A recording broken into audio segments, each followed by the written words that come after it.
Ambassade des États-Unis dans Port-au-Prince a suivi l'événement qui a passé en Haïti de près. Évidemment, États-Unis, c'est amis Haïti.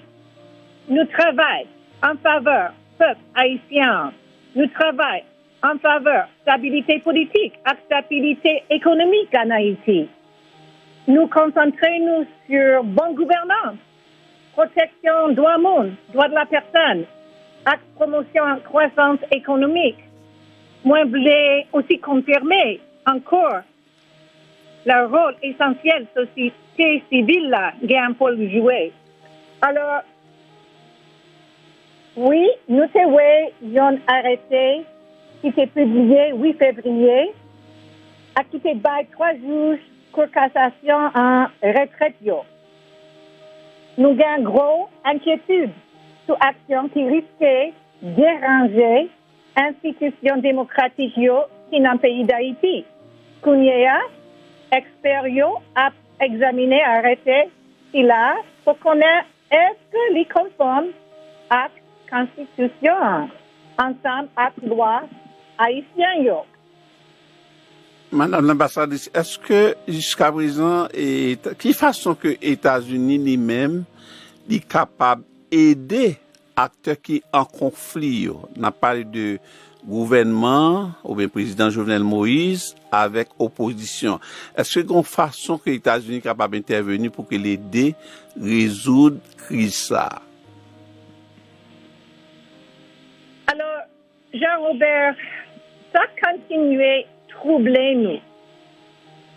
C'est gouvernance par décret, gouvernance par décret présidentiel qui gagne en Haïti pendant une période qui n'est pas normale et qui a duré. Nous travaillons de concert avec partenaires dans la communauté internationale, tant que l'ONU, tant que l'Organisation État américain, OEA, tant que Core Group, pour ces gouvernements haïtiens en connaît inquiétude nous gagnons dès que le président Moïse a servi à ce décret, gouvernance par décret pendant une période, ça côté pas un parlement. D'après loi démocratique haïtienne, seul bagage qui a mis une fin dans la gouvernance par décret ça, c'est l'organisation des élections législatives qui est libre et que Haïti gagne un parlement qui prend place les doit gagner dans une démocratie. Peuple haïtien a dû gagner un pouvoir pour voter pour propre dirigeant, propre représentant. Et c'est ça la solution à cette crise, à mon avis, Jean-Robert. Oui, et madame l'ambassadrice, et alors, puisqu'on parle de l'élection, nous connaissons que l'opposition dit que lui-même n'est pas capable d'aller dans l'élection. Premièrement, avec le président Jovenel Moïse, il dit que le mandat fini depuis 7 février 2021. Ensuite, le conseil électoral provisoire, lui-même, que il a décrié parce que il n'est pas fait de façon légale. Qui nous capable supporter une élection, ou bien qui les États-Unis capable de supporter une élection avec un conseil électoral qui décrié ensuite que le conseil électoral ça opposition pas dans l'élection avec. Jean-Robert, président Biden et secrétaire d'État Blinken s'est dit démocratie et droits de l'homme, droits de la personne gagnent une position centrale dans la politique étrangère américaine. Ça, c'est clair. Alors, nous gagnons, comme on s'est dit, nous gagnons une grosse inquiétude sur n'importe quelle action qui risque de déranger l'institution démocratique dans le pays d'Haïti. Ou êtes d'accord avec moi, madame l'ambassadrice, que les États-Unis ont un pile critique sur le plan local?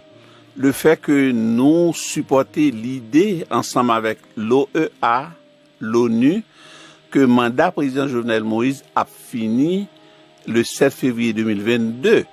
Qui réponse ou gagné pour moun sa qui critiquait position États-Unis jeudi à cette question ça alors que yo dit nous pas dit rien le 13 janvier 2020 le président Jovenel Moïse a constaté caducité de Sénat avec tout élu local tout l'autre élu. Jean-Robert, nous à l'ambassade des États-Unis, nous parlons à qui ont bon valeur citoyen en Haïti.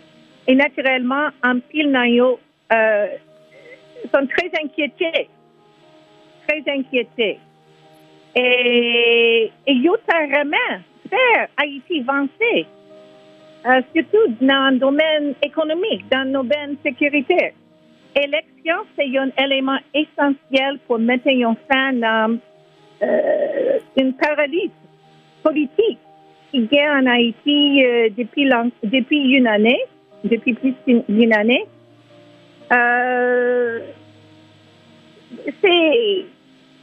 Il faut ouvrir la voie aux Haïtiens pour qu'ils réalisent leur propre vision de leur pays. Demander tout acteur qui en Haïti pour y arrêter coller sous l'esprit l'ordre constitutionnel haïtien. Peuple haïtien a été voté pour le président Moïse en novembre 2016. Le président Moïse s'est prêté serment le 7 février 2017 pour un mandat 5 ans, qui a fini 7 février 2022. C'est même analyse à l'organisation État américain qui fait, l'OEA, l'Organization of American States.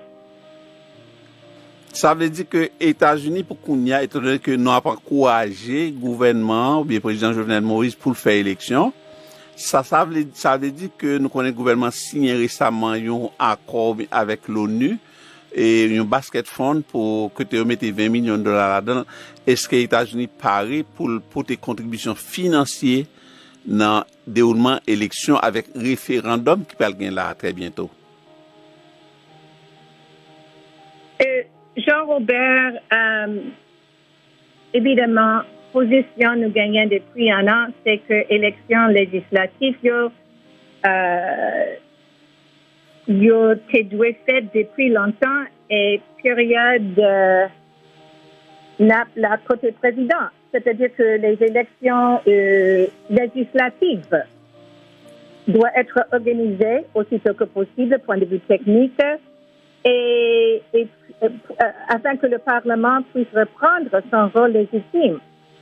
Et il faut également organiser les élections présidentielles libres et équitables afin qu'un nouveau président élu puisse succéder au président Moïse à la fin de son mandat, comme l'OEA et d'autres l'avaient indiqué. Mais, ambassadeur Simpson, est-ce que il y a une question sécurité pour le déroulement de l'élection et tout? Qui genre de support que eux-mêmes, nos États-Unis, capables de la police nationale là, et pour garantir sécurité électeurs et même candidats pour capable mener campagne pour l'élection ça que n'a supporté. Ben, comme vous savez, peut-être depuis un certain nombre d'années, nous avons travaillé avec la police nationale d'Haïti pour renforcer leur capacité à protéger les citoyens. C'est-à-dire pendant les élections et pendant tous les autres semaines et mois de l'année. Alors, le rôle essentiel de garantir la sécurité d'Haïti, c'est pour la police nationale d'Haïti. Et nous avons travaillé avec des experts depuis plus d'une dizaine d'années pour renforcer leur capacité pour protéger les citoyens haïtiens. OK. Donc, il y a une autre question qui peut être toujours venue sous tapis, et Madame l'ambassadrice, c'est question et déportation nous a fait récemment après et président Joe Biden fin prêter serment alors qu'il était demandé pour te font camper sous déportation tout le monde quel que soit côté le d'après là mais nous en Haïti ICE et fait un pile déportation dans le jour qui passé là. Est-ce que nous avons raison ou une idée de décision ça pour qui ça?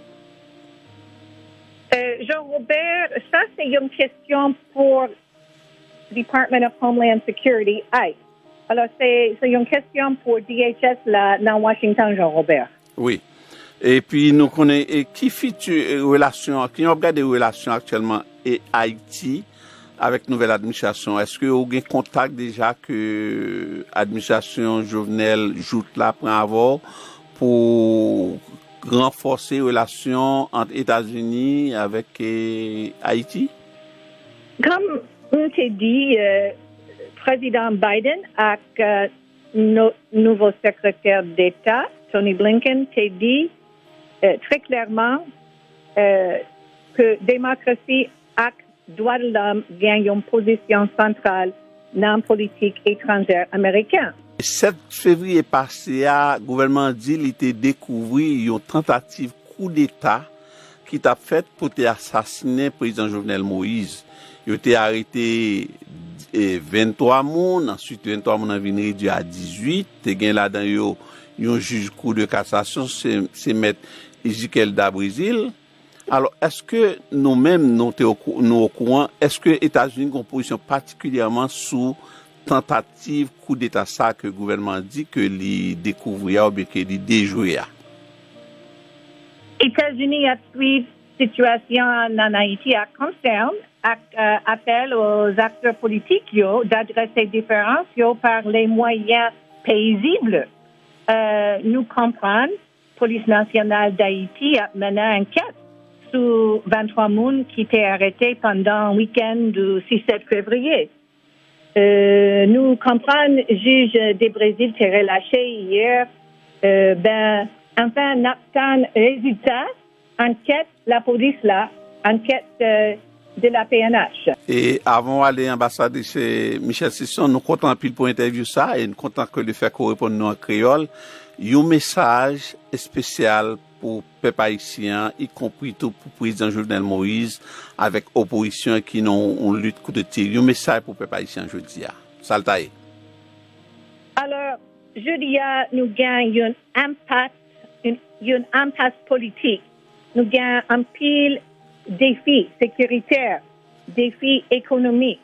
Oui, Jean-Robert, j'ai entendu qu'il y a pas mal de gens qui pensent que notre section consulaire est fermée. Il me l'a dit que section consulaire ouvre, il n'est pas seulement.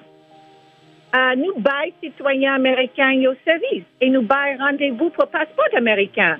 Nous prenons engagement pour nous satisfaire besoins citoyens américains tout pendant la protéger santé employés nous et santé clients consulaires nous. Malgré la pandémie COVID-19, nous aider citoyens américains qui ont des stress nous visiter citoyens qui sont en prison et nous faciliter voyage orphelins haïtiens pour y joindre famille qui a adopté aux États-Unis. Alors, on a besoin de quitter temps passé avant de réouvrir service pour visa habituel, mais toutefois, nous comptons par service visa qui limité pour cas qui jeunes, cas priorité médicale, humanitaire, cas priorité tant qu'étudiants aussi. Alors, nous connaissons qui point voyage, c'est un bagage qui est important dans la relation entre États-Unis et Haïti. Alors, nous encourageons pour nous visiter site Internet, ambassade des États-Unis, nous, régulièrement pour nous gagner mise à jour ce service à notre service consulaire. Merci beaucoup, ambassadrice Michel Sisson, pour l'interview.